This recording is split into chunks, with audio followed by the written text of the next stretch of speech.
সারা পৃথিবী যেখানে ইসলাম কবুল করবে, মুসলিম সাম্রাজ্যে পরিণত হবে, ইমাম মাহাদি যেখানে 7 মহাদেশ শাসন করবেন 9 বছর, হযরত ঈসা আলাইহিস সালাম যেখানে সারা পৃথিবীকে রহমত বরকত দিয়ে ভরে দেবেন 45 থেকে 50 বছর, আমাদেরকে হাতছানি দিচ্ছে ইসলামের মহা বিজয়, ইসলামের শেষ বিশ্বায়ন।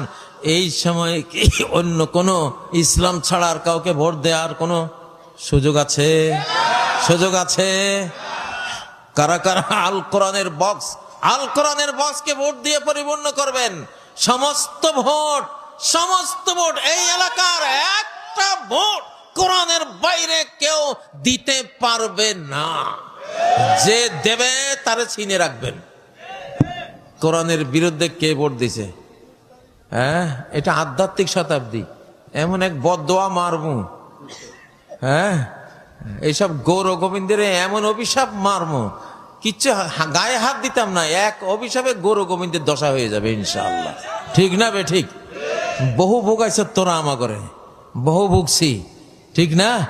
বহু মরেছি, বহু ভুগেছি, দেশ ছাড়া হয়েছি, কারা নির্যাতনের মুখোমুখি হয়েছি আমরা, কেউ বা গুম হয়েছি, ফাঁসিতে ঝুলেছি, অপমানিত লাঞ্ছিত হয়েছি, ঠিক নয় কি?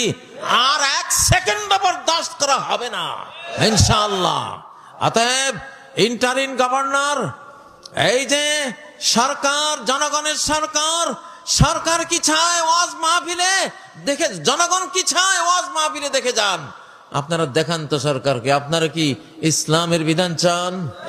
কারা কারা চান দাঁড়ায় আমাকে দেখান। এই মিডিয়া কভারেজ দেবা।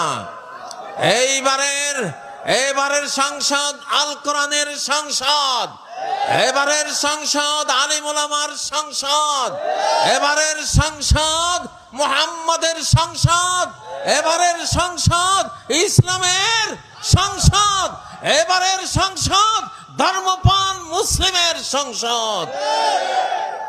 বসুন।